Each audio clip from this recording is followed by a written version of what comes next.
On May 13th, 1985, the United States government dropped a bomb on its own people, not in a war zone, not on foreign soil, not on a military target, on a row of houses, on a residential street, in Philadelphia, Pennsylvania, a city of 1.6 million Americans going about their lives on a warm spring Monday morning.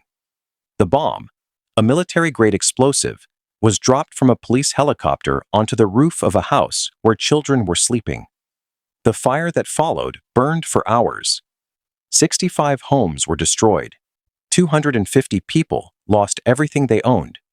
11 people died inside that house, including 5 children. And the fire commissioner of the city of Philadelphia, the man whose entire job was to put out fires, was ordered to let it burn. Nobody was charged. Nobody went to prison. The mayor called what happened regrettable. This is the story of the MOVE bombing, the day an American city declared war on its own neighborhood and got away with it.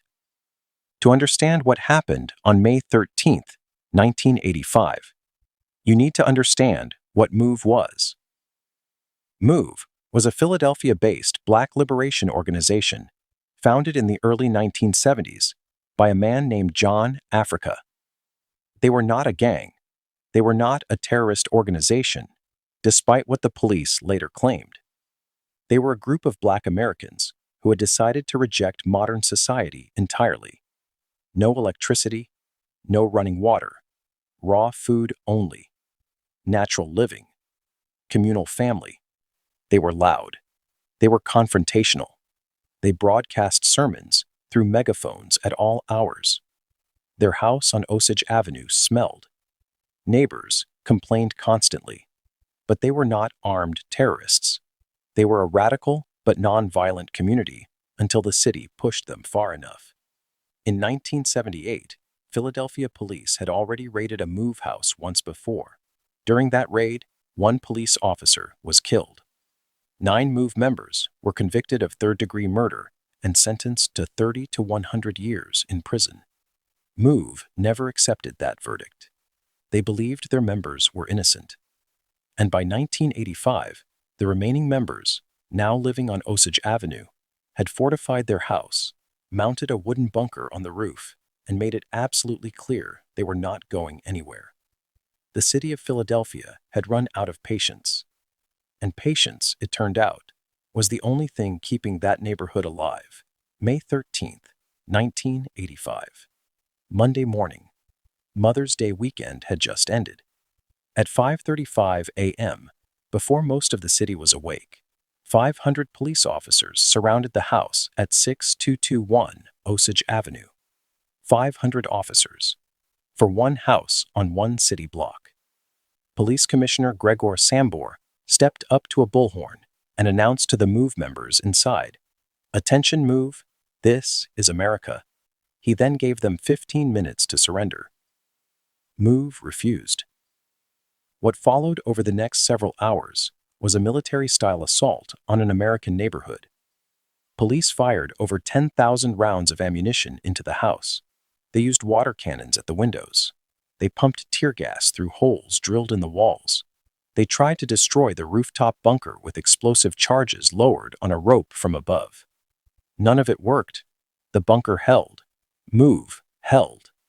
And that's when someone in the Philadelphia city government made a decision that no American official had ever made before and has never made since. They decided to use a bomb, a real bomb, on a real neighborhood, with real families inside the surrounding houses, families who had been told to shelter in place and not to evacuate. The helicopter was already in the air.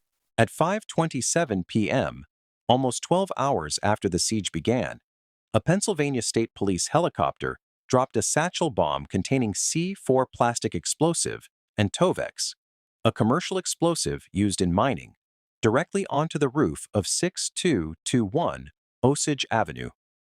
The bomb detonated, the bunker caught fire, and then the fire spread. Within minutes, the flames had jumped to the house next door. Then the next. Then the next. Fire was consuming an entire city block. Residents on neighboring streets could see the smoke from miles away. Television news crews were already broadcasting live. The entire city of Philadelphia and much of the country watched it happen in real time. Inside the burning house, MOVE members tried to escape. Several were shot at by police as they attempted to flee the flames. Ramona Africa, an adult woman, managed to get out. Birdie Africa, a 13-year-old boy named Michael Moses Ward, also escaped, badly burned. He was the only child who survived. The other 5 children, Tomasa, Delisha, Netta, Phil Jr., and Tree, did not make it out. They died inside that burning house, while 500 police officers stood outside and watched. Here is the fact that should make your blood run cold. The Philadelphia Fire Department was on the scene. They had trucks, they had water, they had everything they needed to put that fire out before it spread beyond the MOVE house. They did not put it out because they were ordered not to. Fire Commissioner William Richmond later testified under oath that he had been told by city officials to let the fire burn. The official justification was that they didn't want firefighters in the line of potential gunfire from inside the house. But the fire had already spread well beyond the MOVE house. It was burning through houses that had nothing to do with MOVE. Homes of the neighbors who had been complaining about MOVE for years. Families who had done absolutely nothing wrong, who had followed every police instruction, watched their homes burn to the ground while firefighters stood 2 blocks away. 250 people lost their homes that night, their furniture, their photographs, their children's belongings, everything. And when those families were finally rehoused by the city, in temporary accommodation that turned into years, the city built them new houses so poorly constructed that residents said they would have preferred to stay in the ruins. In the days and weeks after May 13th, the country was in shock. News coverage was wall to wall. The images of that burning neighborhood played on every television in America. A grand jury was convened to investigate whether any crimes had been committed. Their report, released in 1988, was devastating in its conclusions. The decision to drop the bomb was, in their words, unconscionable. The decision to let the fire burn was reckless. But they recommended no criminal charges against anyone. Not the mayor, not the police commissioner, not the officials who gave the orders.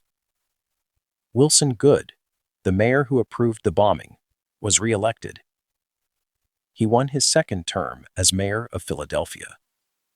In 1996, the city agreed to pay Ramona Africa, the adult survivor, a civil settlement of $1.5 million. The families of the 5 children who died received nothing, and then, in 2021, as if Philadelphia had not already done enough damage, the city was caught having kept the skeletal remains of 2 of the children for decades without telling their families. They had been used as teaching material at a university. The city of Philadelphia had bombed these children, let them burn, and then kept their bones. And still, nobody faced criminal charges. The MOVE bombing was not an accident. It was not a mistake made in the heat of the moment. It was a decision, made deliberately, approved at the highest levels of city government, carried out by 500 officers, and then defended for decades by the people who ordered it. A bomb was dropped on an American neighborhood. 5 children died. 250 families lost everything. And the man who gave the order was re-elected. The truth doesn't always come with justice, but it does, always, echo. Subscribe to Truth Echoes, because this is what we do. We find the stories they hoped you'd never hear.